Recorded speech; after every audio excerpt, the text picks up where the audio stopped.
I'm happy that I'm not playing league, because like at the end of the day I put everything out there, training, playing, like I left it all out there, like it's nothing that Let's get ready to rumble!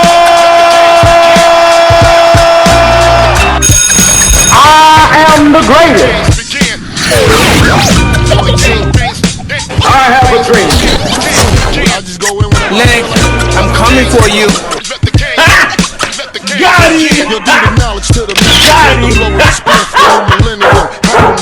Got it! Got it! Is this your shortest fight ever?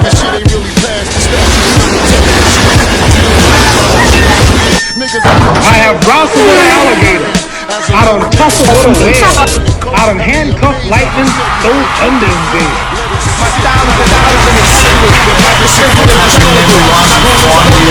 Episode number 10 of the VT Ground Zero podcast. We've got a very special episode guest today. Very special couple of guests. Josh and Vili, welcome lads. Good to be here, man. Good to be here. Good to be here. Awesome. Grateful, bro. Grateful. Yeah, Grateful. we're grateful, mate. As usual, guys, we don't have any paid ads for the show, so if you are getting any value out of it, please like, share, follow, subscribe, whatever you need to do to get the message out to our community. So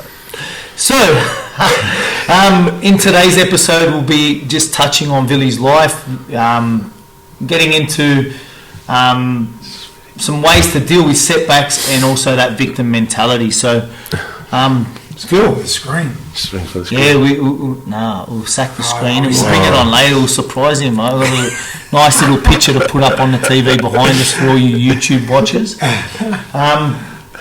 So Vili, mate, you've been part of VT pretty much since the beginning. You were my first coach besides George.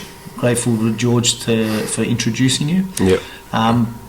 Mate, but you've been over in Australia for about nearly 5 years now, yeah? Four, 5 years. going forward now. Yeah, I'm not the best Is that with all all? that. Seems like longer. Yeah, I know. You sound like a dinky die Aussie. G'day, mate. Eshe, lad. Mate, I just want to, obviously you came over here to pursue your dream of playing rugby league. Yeah. But we'd like to get a little bit of, background on your rugby league, your life. What was it like growing up in Auckland, New Zealand? South Auckland. South Auckland represent, eh? 275. Yeah. Mate, so tell us, Phil, how did rugby league come into your life, and what was it like growing up in a family in South Auckland, mate? Hey everyone, my name's Vili. So I'm from Auckland, New Zealand, South Auckland, Mangere. Grew up there, moved around a few times, and what was it? I grew up in a not so flashy area. Food for Fitness are developed to inspire health and fitness. Designed and prepared by professional chefs, Food for Fitness makes healthy food effortless and satisfying. We offer top quality, sustainable nutritional food with premium proteins, lower GI carbohydrates, fiber, vitamins, minerals and healthy fats. Choose from a range from our bulk packs, signature meals and customized meal plans. Yeah, it's like a community, a lot of Pacific Islanders around. Been in there for a while, but that led me into playing footy, rugby league. I went to Aurere College, spent all my time there. That's where I probably started my league journey from there, and then went to my local junior team called the Mangere East Hawks, and that's where kind of everything lifted off from there into my my footy journey. But from there I went to the New Zealand Warriors there for a while. 2011, which I was 17 or 16. What were you playing, under 20s? Yeah, I was playing flag. So what they used to call it there back then was NYC, and then I went to Holden Cup, and then now I went into flag. So I went from there, Warriors, played there for a few years, and then found out that nothing was working out there, and then made my move over here to Australia. What happened there, Phil? What did they say? Nothing was working out, or there was? No, it was just basically my contract just finished up. They So didn't want to renew it? Or you um, just had better offers, or what was the story? I had nothing. I had nothing. Yeah. Nothing. From the 20s, I played 20s. Didn't play many games. You played, but did you not play for Junior Kiwi. Yeah. Oh, I Kiwi? played. Nah, that was 18s. 18s okay, residents. Yeah, Okay, residents. so you represented New Zealand. Yeah, yeah, your represent. country. That's Yeah, a big achievement, mate. yeah. So I was there. Do the haka. Yeah, but I was at the back end. Sticking my tongue out the back. But that kind of went through school. I didn't at the time. I didn't think I was the best, or like I wasn't that confident that. I was surprised that I made the team, because a lot of the guys that made that team, like they've played 20s, like they've played that kind of scenery, and I've come from just like local team to jump into that that spot. And How'd you go? I went alright. We beat them on the first game. Okay. That was against Schoolboys in 2011. Australian 12. schoolboys. I would say 2011. How'd Australian boys. you go? How'd you actually go, but Me, I would say I went alright. Did my job. I would say. What position were you back then? I played fullback, so I was up against. Schoolboys. Wow. Yeah, I was up against. I can't remember the whole team. Anyways, I went up against Curtis Rowe, which he plays in Q Cup now. He used to play West Tigers in NRL. Their whole backline was stacked, man. George Jennings, Nene McDonald, Oh wow. Lloyd Perrott. Yeah. Is it Cyril? Curtis? Curtis Sirenen, Yeah, him. Wow. player. He played. There was Kane Elderly. I could name the whole team. Really? That's who you played against? Yeah, Jake Chaboyevich. Oh yeah. What was he Yeah. like? He was just a solid Aussie boy. Yeah. Like they'll get hit and then they'll get back up. He's And what a good player, man. Hey, Yeah. just a What a- workhorse. but the worst one was Good, skillful one too. yeah, eh? the worst one was probably David Clemmer. He was the biggest one there. Was he? Yeah, he was the biggest player. And I reckon I'll fold him. Nah, bro. At the time, he was 17-year-old, bro. He was massive, bro. Man child. He was a man child, man. He was hard to get down, but Monster. bro, he's massive. He's man. an angry-looking Yeah. fella too, isn't he? That was a hard game, man. That was a really hard game. Wow. Yeah. And you beat him. We beat him by 4-2, Wow, that's a big effort. but then yeah, Massive effort. he got carried away. The second game got pumped. Was that over there? Nah, I was at New Zealand, Yeah, Brisbane, Brisbane, wow. yeah. Oh, So nice. so that's where it kind of started off there, kicked off from there, and then Did that give 20s. you did that inspire you to try and pursue your career a little bit more? Was it just a bit of a Yeah, I would say like at the start, I was just joining it just with the boys, because at the start I went to league and it was too hard, so I went back to union. Did you? Yeah, so What was hard about it? the fitness. Oh wow. So I went to one. We spoke about the stats the other day. Yeah. So like it's different. So I was playing rugby and then my mate told me to go to league. Went there for one training and then it was too hard, so I went back to union. and then he goes, I think you should come back. Like coach is always asking about it. Yeah, sweet. So I gave it another crack and then just went on and then went. I didn't know like I'll get that far in league, but I was kind of grateful and just for the opportunity to play league, and didn't realize I was not that good, but I made something out of it. You're a pretty good player as far as we're concerned. mate. Yeah, for sure. So Very good player. it just started from there, and yeah, I'm just grateful I came back to league. Yeah, and then just went on from there and just kicked off. But you obviously had to make quite a big decision to move to Australia to pursue it Leave more. home. Yeah. Did you come here with a contract? Were you signed up when you come here, or did you come here for a trial? So no, I didn't go for a trial. Didn't know the place. It was just a team called Blacktown Workers. Yep, the Which- Velvet Feeder Club yeah. Manly at the time. Yeah, so they just come into the comp in 2017. So that was their first year, and they were the feeder to Manly. And I was talking to, so I had no manager at all, like I had nothing. And I was just communicating with another manager, I think it was Rush Sport, and he kind of got me into Blacktown, that they were looking for more players, a fullback and this. So like, yeah, how much they paying? Yeah, sweet, I'll take that. I was like, fine, that's a lot of money. Was that back in New Zealand or here?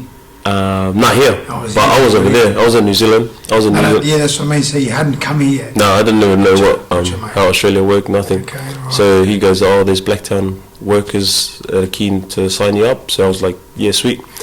And then I thought I was training with first grade. Cause I thought I was training with first grade, and because now he's training with the reserve grade. So I was like, yeah, sweet. And he sent me all the details, Blacktown, this, that. I was like, yeah, sweet, I'm in. And I signed the contract, and then moved across, and then didn't know where Blacktown was. Searched it. It was like 2 hours away from me. And I was your brother already here? Was Lama here already? Yeah, he was here in Mascot. He was here in Mascot, and yeah, I didn't know where Blacktown was until I searched it up. And yeah, I had the bus, had the train, had to catch rides. So you were doing that, you were bussing, you were getting on the train, just to get the training. Yeah, so that's where I met George. George Lolo. Okay, and then he brought you over. Yeah. So that's where I met George Lolo, at Blacktown. I needed a ride home, back home. But the coach goes, where do you live? I was like, Mascot. He's like, oh yeah, George lives in Mascot. I'll get him to drop you off. I was like, yeah, sweet. And then from there, it's been me and George driving up and down to Blacktown, like 3-4 times a day, or days a week. Yeah. Yeah. Fine. I remember George like coming up to me after. I think you were only here for like 1 or 2 weeks. Yeah. And he's like, Troy, I've got a mate, he's a trainer, he's playing with me, he needs a job, he's just come from New Zealand. And I'm like, yeah, okay, yeah, bring him in. He was like, fuck, man, like, I couldn't do it by myself, running classes and trying to, build the business up by myself. And then he brought Vili in here, and I think that's history from there. Yeah, man. Never look back, mate. No. Yeah. Wow. Yeah. So, you were playing for Blacktown. Yeah. And you went from Blacktown. Blacktown. Wait.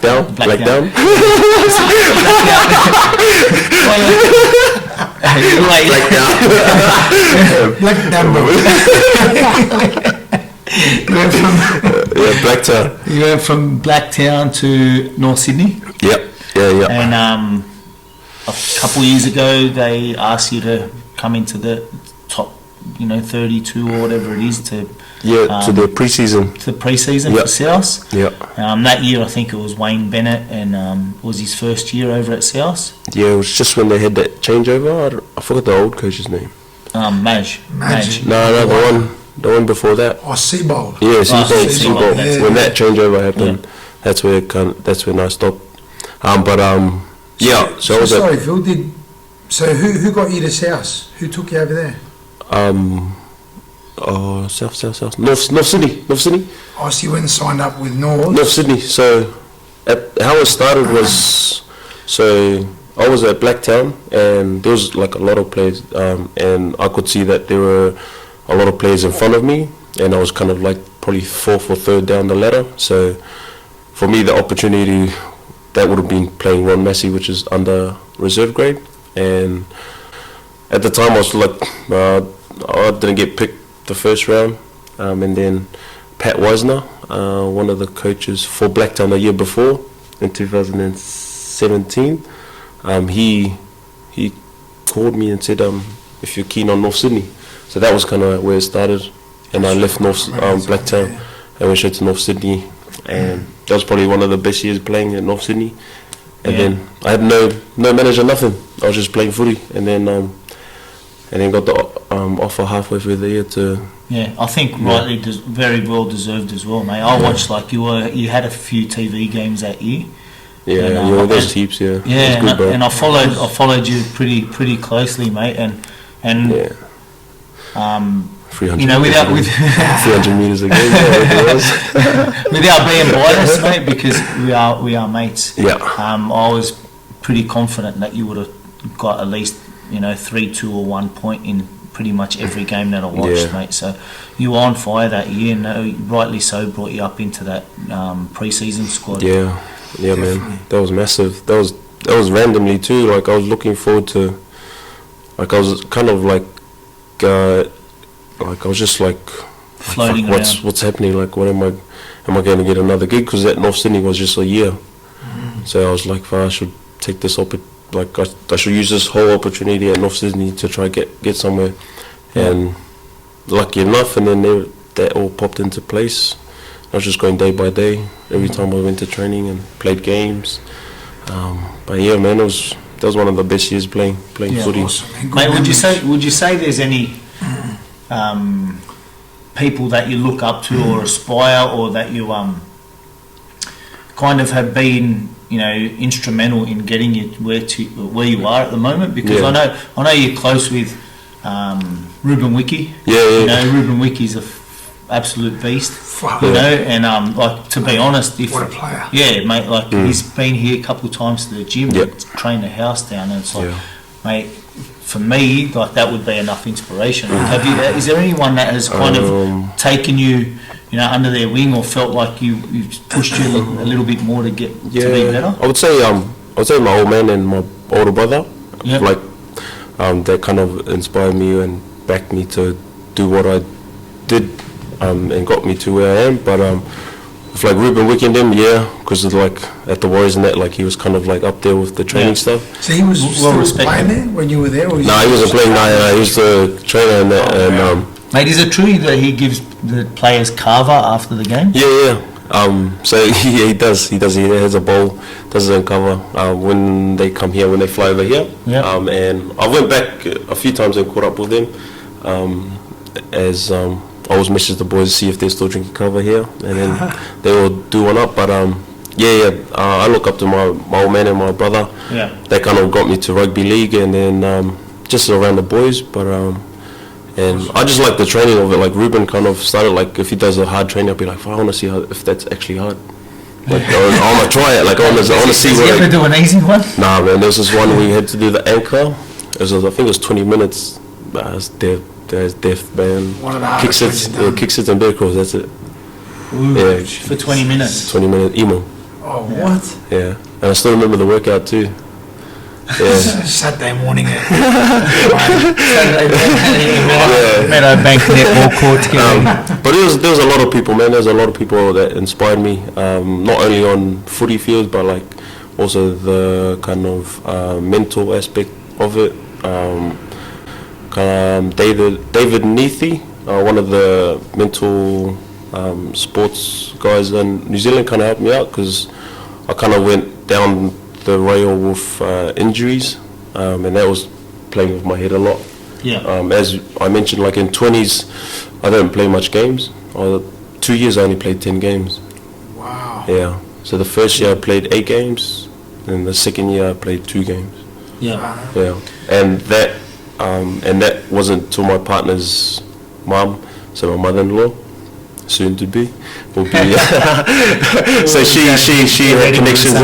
She had connections with David Neathie, and he kind of helped me out with. So he's Israel Alessandria. Yep. Yeah, So his mental coach, that's the guy I went to. Fair dinkum. Yeah, so that's big shout out to Marissa's mum as well. She got me to that, and that kind of helped me get back on board and like how you think when you're on a setback Yeah. way, and that's kind of how I got through that 20s period, because that was a tough period where I had little goals to make junior Kiwis, make the team of the year kind of thing, and that didn't go through because I was injured a lot, and that was a really tough period in that 2 years.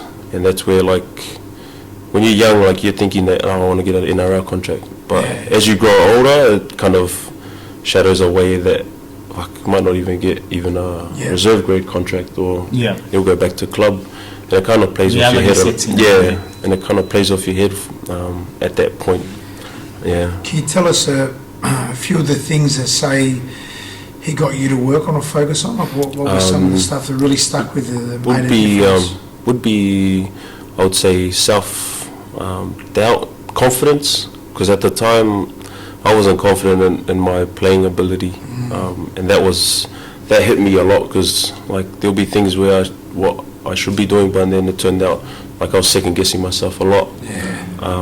And just I would say confidence would be the Don't one. doubt yourself. Yeah, don't doubt myself when I'm playing. Like there's usually a gap I'll take, but I'll just get tackled. Like I'll do a step where I shouldn't do a step, I'll just have to go. But like it was just doubting myself a lot at that time, because at that time it was TV'd a lot, it was televised a lot. Yeah. Like it played a big thing on me as playing in that 20s period. But I would say confidence. I would say confidence, and just like there's one thing he always said, like whatever's done in the dark will shine in the light. Yeah, That's one of the things he. That's Those something. doors. Yeah, you know what? To be honest, that's something about your character that really sticks out to me. Yeah. Like it's probably one of the, I'd say, top 3 or 4 traits.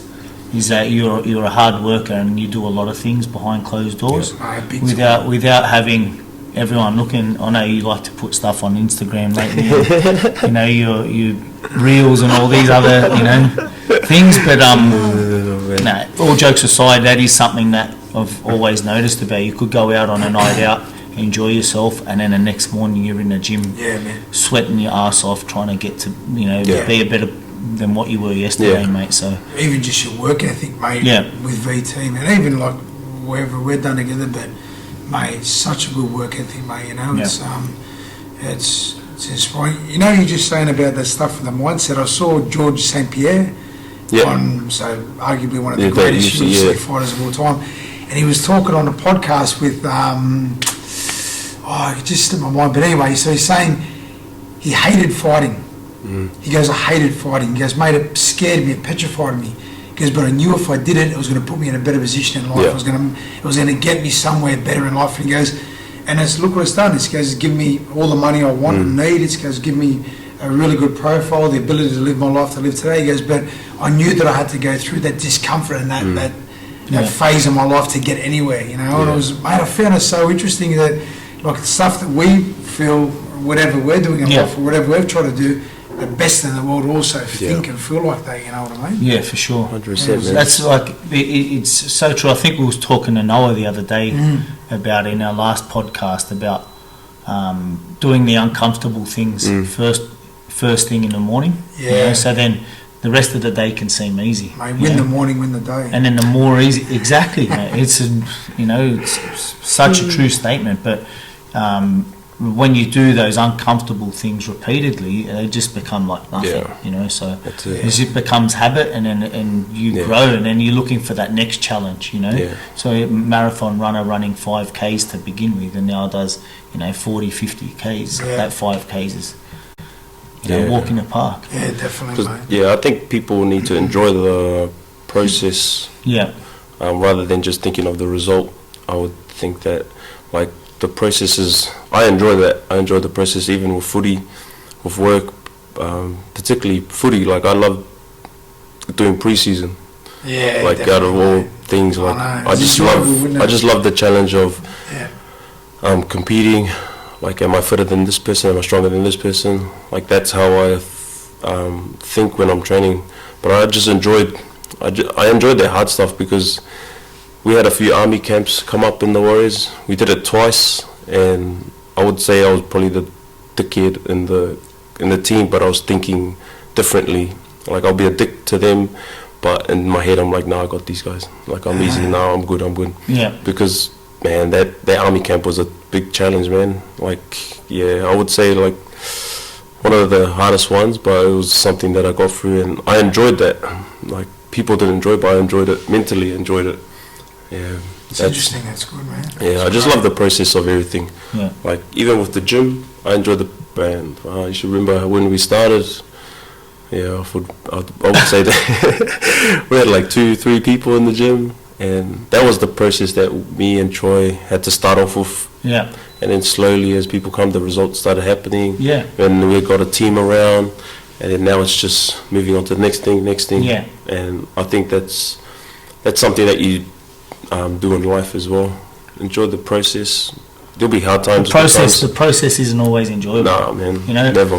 When you Never. like, I know, No way. like, you can say, I know what you said about enjoying the process and don't worry about the goal, but sometimes that can be flipped around as well, and just like keep your eye on the prize. Yep. Because sometimes doing, like, for me, or for a lot of people, I'd say, I'm not such much of an aesthetics person. I'm not too fussed about that. Yeah, I like to feel good, and when I look good, I feel good.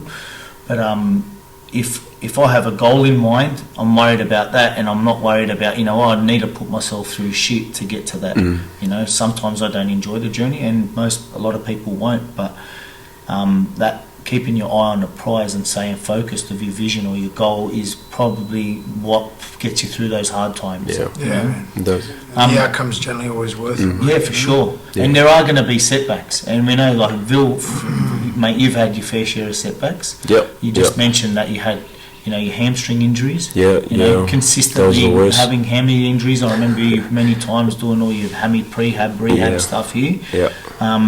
But you've also had another, a bigger setback to your sporting career that, Yeah. you know, that was a pretty tough pill to swallow, mate. Yeah. It was, man. Yeah, like No. so you, you know, I know you don't really. It's probably it is a touchy subject. We Yeah. asked if you could speak about it. Yeah, I'm because sweet. It's Yeah. it's something that you can really hold your head high about overcoming this. You know, so a couple of years ago when you were doing the pre-season, you were called up, like we said, to South Sydney. You had Wayne Bennett as a coach. You would have been training with the Burgess brothers and Dane Gagai and Greg Inglis and, you know, Reynolds and all these fucking superstars. Wow. You know, for me, just saying the names it gives me goosebumps. You know, and you know, I think they were pretty much a winning team around those couple of years when they won the premiership. And then you had a medical, and you tell us, Yeah. what actually happened, and you know. Yeah. So how it all went about was so kind of got a family genetic thing happening with something to do with the heart, and I think it was in 2018 towards the end of it. That's where I kind of went into the South Sydney pre-season. Yeah. And that was kind of all the young boys first. So that's how they usually do it. So all the young boys and all the veterans, I would say, would come later on in the year in Jan. So I went in the first 4 weeks, but before that you would have to do a medical checkup. And that medical checkup was going through histories, injuries, or concussions and all that stuff like that. And one of the questions was, do you have any heart or any diseases? And then at the time, I paused for a second at the doctor, and I was like, should I tell him? Should I tell him? Should I not? Should I tell him? And for some reason, I said, I got my old man passed away through this heart condition. He was like, oh, what's his heart condition? I was like, oh, he had a defibrillator and all this stuff like that. So that's a red flag straight away. So I couldn't train until that was cleared off, and that was probably 2 days. When I got us ECG, blood tests, ultrasound, all that, and it came back sweet. It was clear, because I did that at the Warriors as well, which they got information from them, brought it back, and it was all done. And I got cleared to continue training. That was probably the best preseason that I was doing, because I knew this is either like Make or break. Yeah, make or break. Yeah. That was just, it's just preseason, so you're not guaranteed a contract after that. So that was there for 3 weeks. I was training, and then all of a sudden I had to do another checkup, which was in the middle of the 3 into 4 weeks. And I was sweet. I was like, yeah, sweet. I'll go to MRI. I'll get this done. So MRI was going into this magnet thingy. I haven't been in one. What a terrible experience. Yeah, man, I hate that MRIs. thing, man. But I had to do that all on my own. Like, I had to go to the doctors. Like, I didn't think much of it at the time. And then went into the MRI, done all that. Went back to training. I trained again, and then had to do an appointment with the doctor, and that was in the city. I was like, yeah, sweet. After training, that was the end of week 4. Went to the doctor, and yeah, and then I walked in. I was like, yeah, it should be sweet. Sat down and I was looking at him. I was like, yeah, oh yeah. So what's going on? And then we sat there and then we were looking at each other. He's like, his face didn't seem right, and I was looking, bro, what's wrong with this guy? And then at that time I was like, can you tell me how the test went and all this? And he goes, it's not that news that you want to hear, but it's I recommend that you don't play rugby league again. And I was like, I looked at him in the eye, I was like, didn't know what to say, and Yeah. and that was just me and him, like no one around me, just me and him. Just he said it, and I was just like, fuck. And then he just kept talking, and it looked like I was listening, but I wasn't listening. And he was saying all these things. I got a dilated cardiomyopathy. I was like, bro, I don't even know what the heck that is, bro. I was like, yeah. And then he goes like, I recommend you not to play anymore. I'll let them know. I'll email the doctor of Should have South said, Sydney. don't fucking say a word. I would have tied him up, gagged him. I should be so, I'm not saying bro, put my bag, I don't say anything, cause fuck. But at the time, man, like, fuck, like just sitting there across the table, like just listening to him say all these things, and what he recommended, and then I was like, yes, we did this, and Did he say you could have gone on and never known about it or anything? Yeah, that was the scary part, like, oh God, man. like that was the scary part, like, So it's a blessing in disguise, Yeah. because it's either possibly, like, definitely lose your football career, yeah, or possibly lose your life. yeah. And we know which one's more valuable. Yeah, but at the time, I wanted footy. Oh, Yeah. At the time, like when he was saying that stuff, You don't care? yeah, I didn't care about that. I wanted to do this because that's what I kind of worked towards. Yeah. That 18 or 20-something years, 22 years, and that's how it happened when I was up to the doctor, and then when we finished, shook his hand, walked out. I was like, fuck. In my head, I was like, what the Went to the fuck? pub? Nah, I had to come back to work. Did you know you went to come back to work? Yeah. So how it worked out was like I caught the train out because I didn't know much better. Like I was shifted on, so I went to there, and then fuck, it was like a lonely period coming out the elevator, and I was crying on the way out. I was just crying all the way to the train station. I got into the train and I wiped everything, just looked down to the floor, had headphones on, and then caught the bus here, and then I called my missus, my partner, and then called her, and then that was it. And just What'd you say to her, Vil? What'd you say? Just told her what happened? I just told her I can't play anymore. Yeah, and that was pretty mate, much she's it. a gun, mate. She was over here in the harbour. She caught the first flight from New Zealand. Yeah, she came the next day. Yeah. Did she? Come the next day. She come the next day. But and then came into work, and that was it. No one knew besides her. Kind of put on a fake. I would say I don't know what to call it, but like it's like you have to put on a brave face, mate. That was the face I was doing. wouldn't call it anything fake with you, man. No way. You're solid. You're rock solid, man. Yeah, so that's what happened, and then that was it. She came over, and then just went on from there. Yeah. Wow. Fuck. Mate, like I remember I was at the physio next to your joint in Alexandria, Josh, and you called me and he said, can come and meet me, and blah blah blah, and I was like, okay, sweet. He never says come and meet me, you know, and I went and met you at Mascot Corner Cafe, you and Marissa, and just had a little bite to eat, and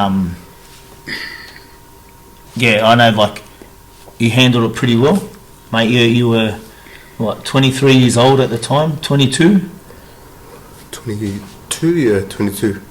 years old. You know, you got your dream ahead of you, and it's taken away in the blink of an eye. But to your credit, and like a massive credit, and this is another reason why everyone loves you, is because not only like you assess the situation, but you realise that one door was going to close and another door was going to open, and you took it with both hands, and you haven't looked back. And you know, like, you're an asset to the business. You're an asset to our lives as well. I agree. And mate, like, for a bloke that's 26 years old, 27. 27. All right, mate. All right. Yeah, for a bloke that's 27 years old, mate, you carry yourself like a 40-year-old. Yeah, pretty much. And it's something that you can, you know, be proud of, and to be honest, your whole family and your parents can be proud of, because they've raised a good young outstanding young man. Mate, Couldn't agree so. more, mate. Hope so. 100%. Hope so. 100%. Yeah. Mate, can you tell us, like, I know, like, leading after that, we don't want to keep talking about it, okay, but what options did you have? Like, there's so many options that you could have gone down. You could have gone back to New Zealand. You could have, still fucking played and said, fuck it, like, there were so many things that you could have done. What was your thought process? Because this is not only is this valuable for us, myself and Josh, to get an insight of what went through Vili's head, but also to the listeners. When you do have a setback, people have setbacks all the time. I mean, we're in a lockdown now. No doubt half of Australia has been set back in some respect. Businesses are closing, jobs are lost, people don't have incomes, but things can always be worse, and where was your head at, mate? At the time it was tough. Like, I was thinking of still playing, like, but I want to fuck. You still wanted to play at the start of this year. Man, you said, I'm going to play for Mascot. Mascot's asking me to play. I said, mate. I was still in the back of my mind, like, I wanted to play. No, I guess I still wanted to play, but I had to accept that there wasn't the right option moving forward. It wasn't the right option going forward with regarding the people that I have in my life, I would say. It was either footy or life, and I just had to accept it. And I think it was the people around me, I would say. Just have a tight circle, support crew that got me through it. But there was a lot of negative head noise most of the time. But I was just lucky I had my partner with me at the time. And I would say just look on the bright side of things.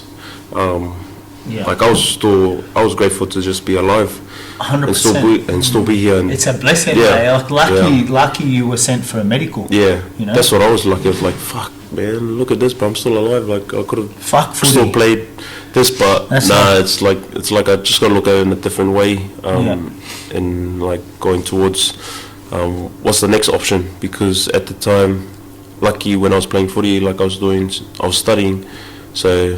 And then that was another passion that I had was training. And luckily with the condition, like, you could still train. So I was like, yeah, sweet, I'll train. But at the same time,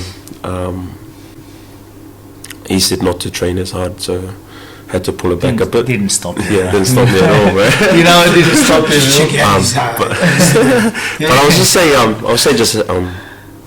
just positive thinking and just looking on the brighter side of things and what I still had in front of me, and that was, I would say, not work, but like something I love to do now, which is come to the gym, and that's kind of what brought me here to Vale Tudo, because at the time it was 2 incomes, now it's 1. You've got one as well. But I would say just positive thinking, have a good circle around you, and keep it tight, man. I would say, There's a big difference between like saying it and doing it. You know what I mean? 100%. You've done it, man. You've lived it. You breathed it. You practice what you preach, man. And I could have went back home too. It was really the easy option. Mate, you got like your whole family except Loma and his wife and kids here. And like your missus over there. You've had a long distance relationship for the last couple of years. It's not for everyone. It's not for everyone, mate. She's coming over here. It's this Sunday, but by the time the podcast comes out, she would have been over here for a couple of weeks. Exciting stuff. Yeah, it's good, man. Happy days. Happy days. Pop the question or what? Question? Maybe. Maybe. See how we go. It's probably already done it. See, Mate, so like, let's go back onto it. So I know, like I said, I don't want to keep talking about it. But once, like, obviously, when you play in rugby league, you would have had a plan to become a first grader. Once you get to first grade, no doubt there will be a plan to represent you know, your state or your country or something. There always has to be a goal. Not always has to be, but the mindset that you have and the mindset of real champions, they're always going to strive to be better. Yeah. So obviously you had that setback, mate. Yeah. What would you say is your plan? So now you're a director at Vale Tudo. Ride.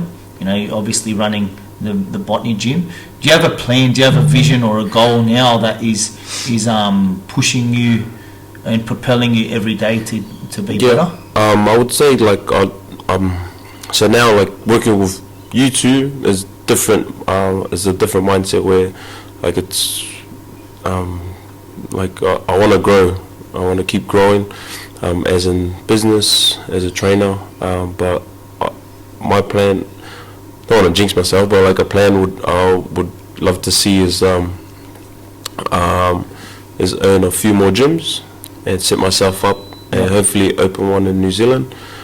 Just one in New Zealand? Yeah, for now. Yeah, for now.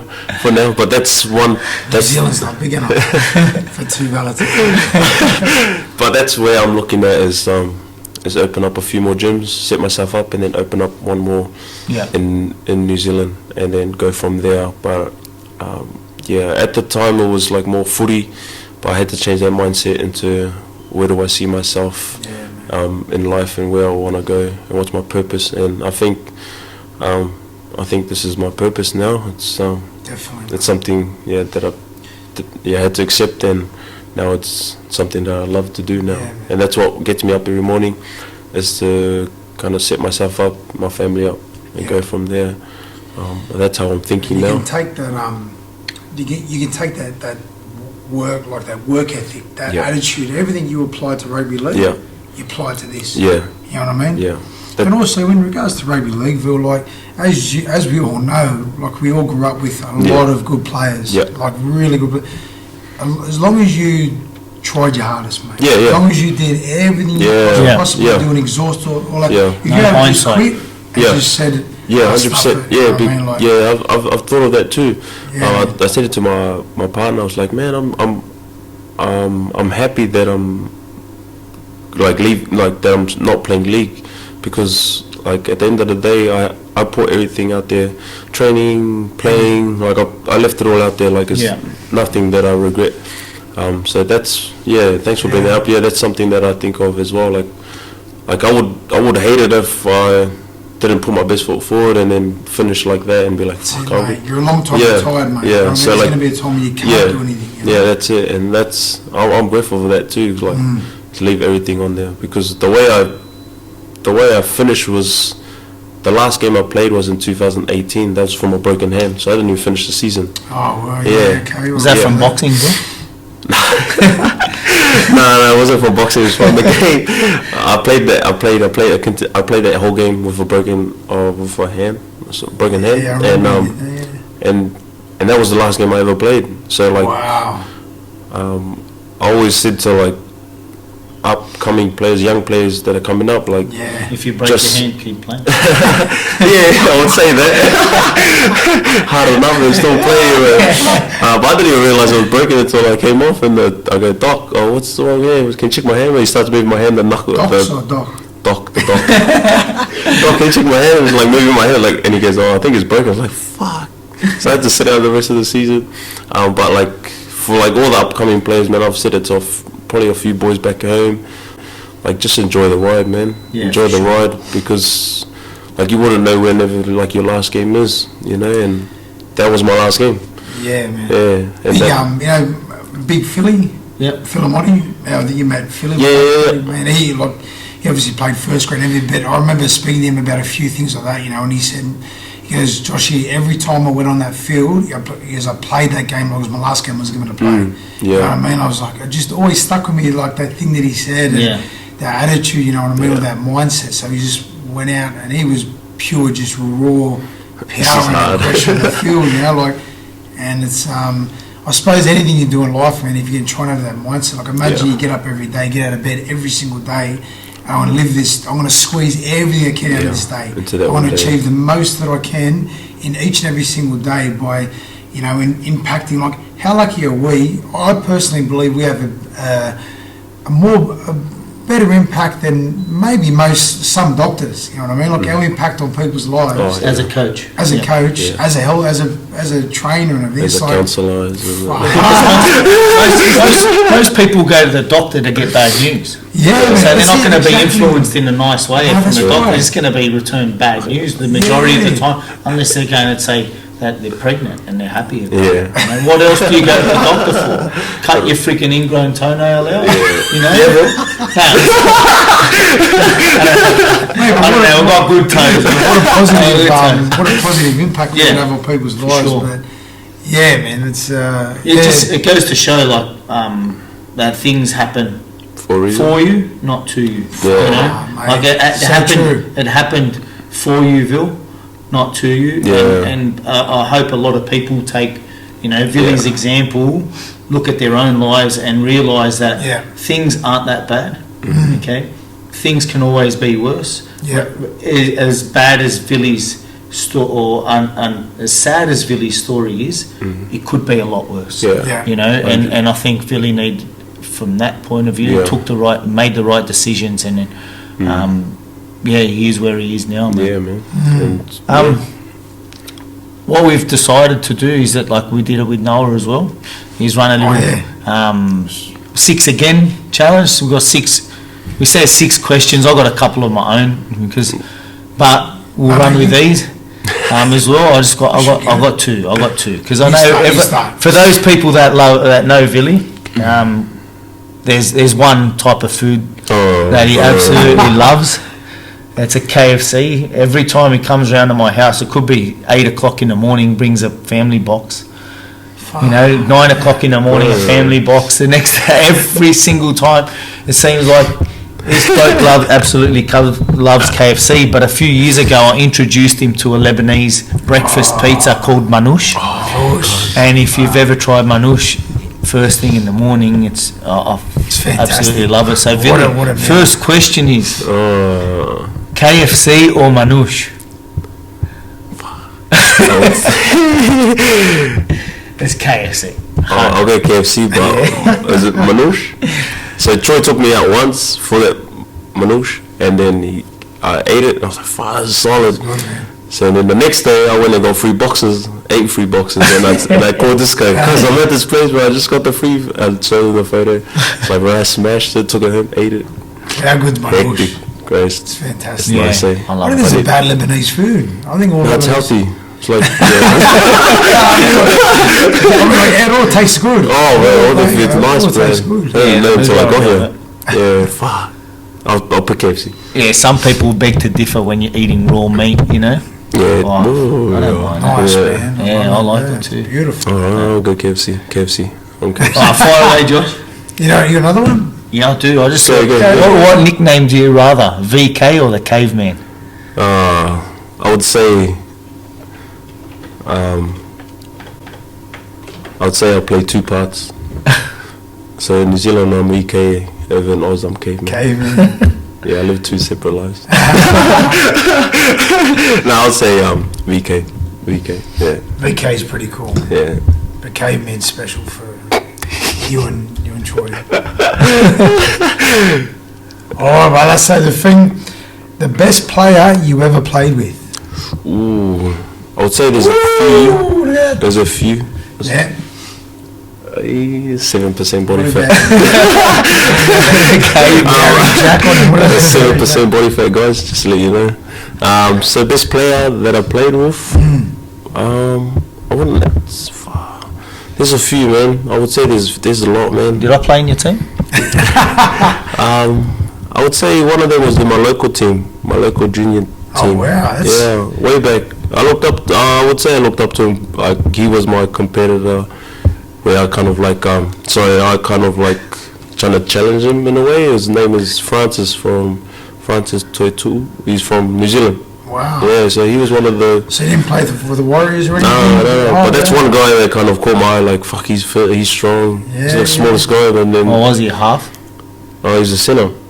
And I would say he would have cracked it Interesting. in cup, but like he's probably one of them, and the rest is probably in cup. Yeah. Well, I think that was the only one that kind of think of at the moment. What's his name? Francis Tutu. He lives in Melbourne now. Oh, he's in Melbourne. Yeah, Okay. yeah. Oh, So right. that was I would say him. Yeah, at the moment, yeah, that I played with. What about your favourite player in first grade and that played first grade, and why was I he had your favourite player? I would say two. I would say Benji and Benji Marshall. Billy Slater. Oh, Yeah. Benji was funny because then I was at Souths, like then he came to Souths, and I was like, fuck, I wish I could have stayed on and played on. Like he was one. I just like the way he played and just Exciting. he just excited and just played what was in front of him, long ball, short ball, whatever. Billy Slater was more of the position wise, where it was fullback, and the way he played the game was he's always in the middle. Yeah. It's good. He's always backing up, direction. wasn't he? Yeah, always Always. backing up. And just he's always at the right place at the right time. Yeah, definitely. I would say one of the ones would be positional wise when he's on at the back, just directing everyone, and when they kick is always on the full. But yeah, he was probably What a one of player. that's one of the two guys I looked up to. Oh, it's yeah. Benji and Billy. Yeah, Billy. So you said your favourite food. Who would you have liked to fold? Like someone just run straight at you, just Oh, someone. Don't say me or Troy. I would say Blake.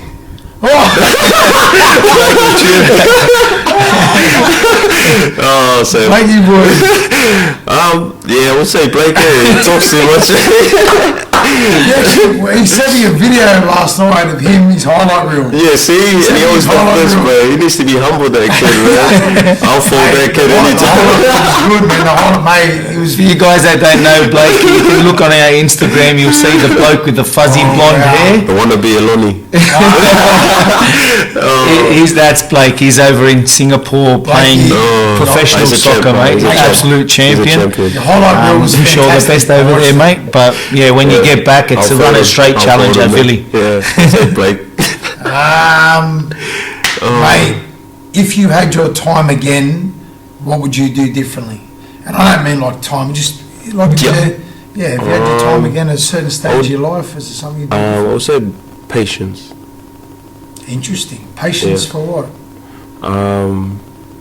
I would say patience as in don't get ahead of yourself in trying to. I just felt patience as in I was rushing myself to be. I would say rushing myself back from injury, trying to do too much at that time, and that's where it kind of got me to being injured and not listening to my body. Yeah, I would say. Interesting, man. Yeah. Patience. Yeah, patience. Yeah, I would say patience. Yeah, and yeah, patience. Mate, I would say that because that kind of taught me a lesson. Is a lot from it was injuries, because I was rushing back to try and get a contract, or I was rushing back because people were saying I'm ready, but I was physically ready, but I wasn't ready up here. yeah, right. And that's what I had to learn the long way as a 19-year-old going 20, 21, and not until I got to 22, 23, I realized, like, man, I need to listen to my body. If I don't feel right, don't play. Yeah. If I don't feel right. But again, there's difference to being hurt and injured, where I got kind of introduced to that at the army camp. Right. So it's like there's a difference of being hurt and injured. Yeah. Yeah. Would you even say patience in regards to work and professional life, you know what I mean? Yeah, I would say that too. Like, you know, a lot of the times, you know, I suppose we want things before we've earned them. Yeah, 100%. You know, Yeah. like sometimes, man, like, Yeah. you know, you got to be patient. Like, if you just put the work in and do the Yeah. hard yards, man. I would say that, 100%, yeah. Like, yeah, even working here, like, I'll just come here to, like, work and try to push to do what I can do best. And Yeah. and then I think if like I said at the start, like, whatever's done in the dark will shine in the light, is like, Very like much so. people are still watching you regardless of things that you do behind closed doors. like people will see it later on, Yeah. and that's where the reward come. But I'll say, yeah, patience is probably one Yep. thing that I would love to do back then, to be patient. Yeah, I would say patience. Yeah, Mate, it's probably one brilliant. thing. Yeah, Fantastic. yeah, fun. Yeah, yeah, guys. Yeah. Yeah, patience is buzzing me out there. Okay, so I think we'll wrap it up there, mate. Yeah, It's- that was brilliant. Fantastic. Yeah, guys, if you want to follow me on Instagram. See what I said? Hey, where did humble Vili go? Vili a few years ago would come to the gym and like you couldn't, you had to like put your ear next to his mouth to hear him talk, and now Instagram was on private. Instagram was Oh, on it's still on private. private, bro. What is he on about? He's still on private. It is. Yeah. But mate, we'll wrap it up there. Yeah. Easy, man. You guys, it's always a pleasure. Yeah. I think if we keep putting out good content like this, educating our listeners, our community about how to be better, how to overcome things, Yeah. how to not have that victim mentality, and how to deal with setbacks, then we're going to have one hell of a fucking strong community. Mate, Right, big Will. time, man. Big time. Yeah. Thanks, Once again, guys, like, share, follow, do what you need to do, subscribe, and we'll see you on the next one. I am the greatest. Begin.